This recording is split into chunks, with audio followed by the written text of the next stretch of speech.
Hello everyone. Hey, I'm Kristen Von Fox and I help my clients who are stuck in old traumas to really truly get their power back by using ancient healing techniques like soul retrieval. And I know I've been sharing some information about soul loss over the last couple of weeks. I called this month Soul Retrieval Month because I'm just so excited about how soul retrieval has shifted my life completely. So I want to share how it works and a little bit about soul loss so that people can be educated. And I'm going to be sharing a little bit with you on a live webinar tomorrow, which I'm so excited about, all about soul retrieval in ways that you can really reclaim your power back and step the fuck into yourself and into your purest energy. So today I wanted to talk to you a little bit about what happens when we lose parts of the soul, and a little bit about soul loss. And I've created some videos on that. I have a whole checklist of symptoms of soul loss, even how soul loss can be passed down through genetics, through DNA from your ancestors. And today I'm going to be talking about how illnesses can go into the voids that are created when a soul loss occurs. But first, if you've not watched any of my videos and you're new to this group, I wanted to share a little bit about what soul loss is. So it's this idea that if we've gone through trauma, something really challenging that our soul is just not really wanting to go through, that part of our spirit can sort of check out or decide that it doesn't want to be there anymore because that challenging situation is just too much for the soul. And so in psychology, we call this dissociation, when a part of the soul actually leaves the body and then we are no longer able to connect so easily with that piece, right? It might be your confidence that you lost. It might be your ability to trust in relationships because something bad happened. Maybe you felt betrayed. So of course, these pieces of your soul can get lost from these traumas, and then we go wandering around for the rest of our lives feeling like there's something missing. And so this ancient practice of soul retrieval brings back those pieces by connecting with them, telling it's safe to come back and actually bringing them back into the body. But what happens when you lose a part of your soul, right? We've talked a lot about soul loss and how parts of the soul can leave, but then what happens after, right? So when we're looking at shamanic cultures and the studies that they've created, looking at ancient indigenous wisdom, they give us a few clues as to what actually happens to the soul. So if part of your soul leaves, it takes with it that vibration of that part of your power, right? Like I said, if it's that confident piece and you lost it because you were embarrassed about something that happened, or you were made fun of and you felt bullied, then part of your confidence can leave. And then afterwards you feel self-conscious, right? You feel like that part of your power that used to be there to stand up and really present yourself to the world is just gone, right? There's no access to it. It's like that part of you is dead inside. It's like a little dead spot. And it could be anywhere in your body, and I'll talk about that in a few minutes. And so what happens is, according to shamanic cultures, they believe that when someone loses vital parts of their soul, that they become very weak and actually are very prone to fall ill at that point. If you look at different indigenous cultures, and I'm not going to go fully into this, but the concept of soul stealing, right? Shamans from different tribes that would try to steal other people's energy as a way to weaken their opponents to attack. So it's believed that if someone takes part of your soul, your bully takes part of your soul, or you lose it from a traumatic experience, whatever that cause is, that there's a void left behind that causes a weak spot, right? So if that part of your courage or confidence leaves, it creates the space of the wound, right? It's just the wound is right there. And when we're operating from a place of pain, woundedness, feeling the loss, you may have noticed that your vibration lowers, right? You're not as powerful. You start to think in negative terms, right? There's scarcity can come up, fear can come up in that space. And depending on what soul part leaves, you can have different things that are attracted to what that wound is, right? Things that are vibrating at that lower frequency, matching the frequency of that wound.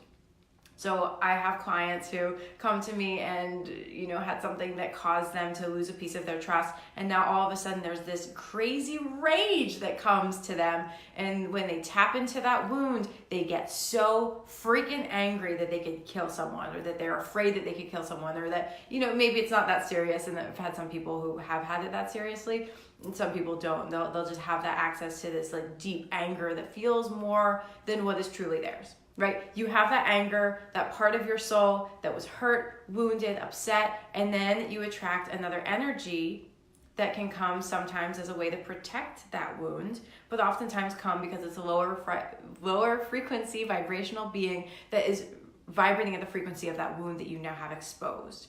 And so people can pick up all sorts of negative energy, negative attachments. And what does that mean? What are those negative attachments?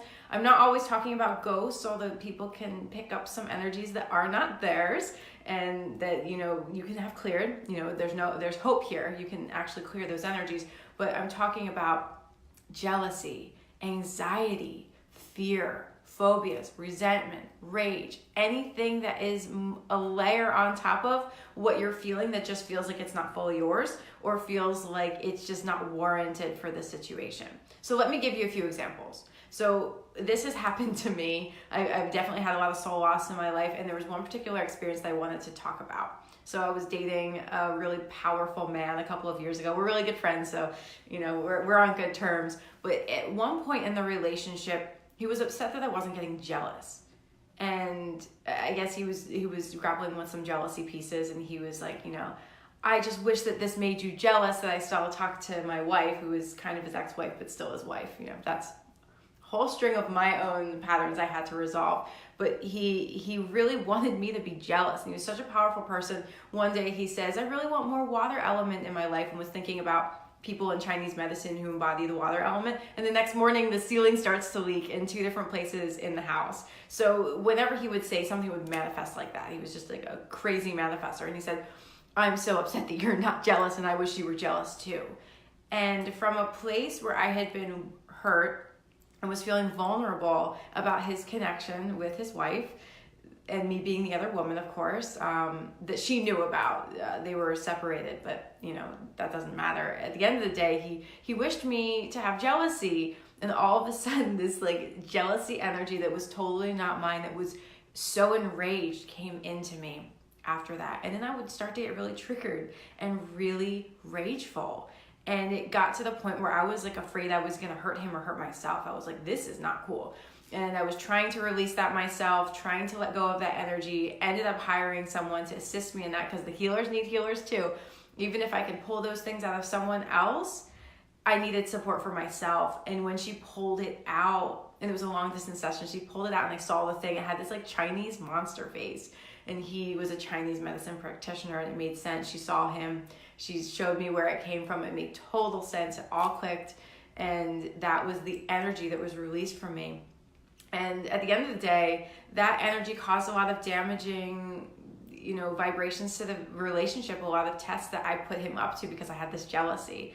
And once that thing was removed, I just had no access to it anymore. And then I needed to do a soul retrieval to get my power back. The part of me that felt betrayed, the part of me that felt wounded and like I was the other woman that wasn't, you know, loved or appreciated, that needed to come back to plug up that wound. Because at the end of the day, the only thing that can help to replace that vibration and shift your energy, not just white light, right? A lot of people are like, oh, just put white light and love in there. Yeah, you also need your power. You also need the part of your soul that left in the first place, which is why that void was opened to begin with. So that was one experience that I had personally. When I was working with a client a couple of years ago, I was working with this guy who does physical fitness, who's a personal trainer. And when I was working on him, he just, you know, he's kind of like rubbing at his shoulder and rubbing at his back. And I said, what's going on there? He said, I just always have this pain there. I said, let me take a look at it. And so when I tapped into what was going on, it was behind his shoulder blade. He said he couldn't actually raise his arm up and couldn't do certain exercises because he just couldn't raise his arms because of that pain. And when I went in there, I saw this really angry energy that was like packed and jam-packed. A lot of times these energies will try to hide in your wounds and hide in like a place of physical injury, because you know that's a place that you try to be more tender with, you try not to avoid. And those things, when there's a power or soul part, you know, and soul parts can leave for your body as well. This part had left for this part of his shoulder blade, and this other energy came in. And once I cleared that out, I asked to see what had happened, what was the original wound, why did this energy come in the first place, and what is meant to be there. And I was taken back to 2 different lifetimes where he was a warrior. He was like a Spartan warrior in one of the lifetimes. And I saw that the pattern was that he keeps getting injured there and was stabbed in the back, and that's how he was dying. And in this past life, he was having this place of where the wound came in, and then the soul lost for that part of his body and his spirit from those past lives, because that was the point in which he disconnected and had great soul loss with that particular lifetime, or those 2 lifetimes I saw in the warrior mode. 2 different injuries, but both there. I forget what the other one was. It was a couple years ago. I think it was like an arrow might have gone into him, but I do remember that sword. That was the most powerful vision. And when I brought back his spirit and his soul parts from those particular lives and blew them back in, he was amazed. He sent me messages for the rest of the week and said that he was training clients and he realized he could lift his arms again. And all of a sudden he realized there was no inflammation and the pain was gone. And he had tried all sorts of other remedies like massage, oils, you name it. I think he even tried acupuncture. What really helped him to relieve that tension and to bring his power back, his life force into that space, was soul retrieval.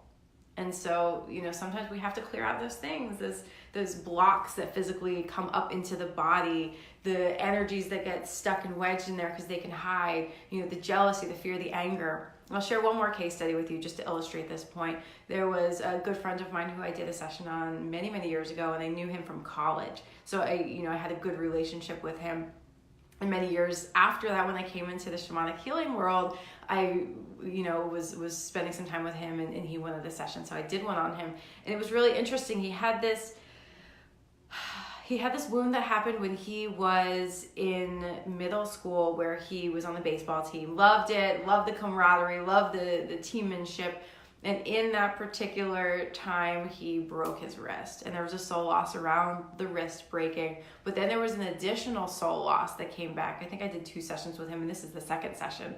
And in this particular experience, what happened was I saw him slumped over by a tree, and he was really pissed, really upset, because all of his friends were now going the next year for the next season of baseball that was opening up, and his coach said, you had that wrist injury not too long ago. I don't want to put you on the team this year. And so he was so angry, and he felt like his power had been taken away. He was like, he had healed. He wanted to go back. He wanted to be connected with his friends, have that sense of joy come back into his life. Instead, he felt like it was taken away from him. And when that part of his soul that really wanted to be innocent and play and be part of the game left, I saw this dark cloud just dum, dum, dum, dum, come over to him and over his whole body, over his head, and just stay there. And it was this dark energy that was all around holding a grudge against everyone. And it's funny because when we were in college, he had this energy all the time. He would go into these bouts and pouts of, I'm upset that you're doing this, or he had this energy of really being pissed off at everyone for stuff that was out of my control. I think he was pissed at me before I saw him pissed at all of his friends. And that was the vibration that had stayed with him, that was coming from that place of his wounds. And again, the way to release that energy was to go in there, do some shamanic clearing work, release those entities, bring them to the realms in which they belong, which is one of my favorite things to do. It's such a beautiful process.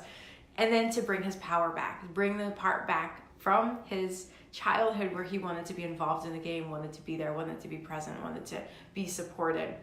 So that was what actually shifted that wound and brought out that energy that had been hanging over him for 2 decades, right? He was in his late 20s at that point. So when we have these wounds, we open up that energy for lower frequencies to come in that resonate with the wound, right? Like attracts like. If we're in our power, if we're excited, good things come. Maybe even sometimes challenges come to challenge our power.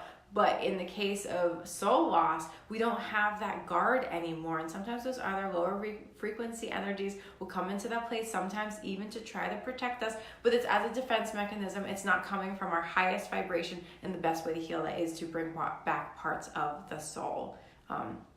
I just have some notes here. I just want to make sure I covered all the talking points for today. I feel like there's something that I'm missing here. Honestly, it doesn't matter. Notes really don't matter at the end of the day, because there are actually ancient ways to get our power back. And I'm going to be sharing some more of those with you on my free webinar that I'm offering tomorrow. I've been busting my butt to put together a really good presentation for you to share with you more about the concept of soul retrieval, how you can start using soul retrieval in your life to start reclaiming pieces of your power and really call back your fullest vibration. Because if we're walking around as half-empty shells from the traumas of our past, we're not activating our fullest vibration of what we can be and what we can attract into our life. If we're coming from those stories of pain, if we have all these voids all over us, all through us, that's what we're going to attract, the same vibration that's attracting those lower frequencies. And so the way to really step into your power the way to clear those old stories is not necessarily a decade of therapy, talking to a therapist, spilling your guts out. You're just opening up awareness to that wound, right? It's about getting your power back. And there are ancient techniques to help you easily reclaim those important pieces of your soul so that you can be more whole, be in your power, and step up into the next vibration of whatever it is that your soul wants to accomplish. And so I'm on your team. I am so excited about how Soul Retrieval has shifted my life. It has brought me back into my body after a lifetime of just being completely checked out. I'm going to be talking a lot about that, tell you my personal story on the webinar tomorrow, and then getting down to the nitty-gritty tools that you can use easily in your life. So I hope that you join me. I'll be sharing the links with you there. And if you have any questions, feel free to ask in the comment box. I love to open up these dialogues, to share some of my wisdom. And please come on the webinar. If it's the only thing that you do tomorrow, show the fuck up for yourself, and show the fuck up for the parts of you that are really like asking you to listen to these videos and to like come back into your power, because it's time. So I wish you all well, and I hope to see you there. All the love. Bye.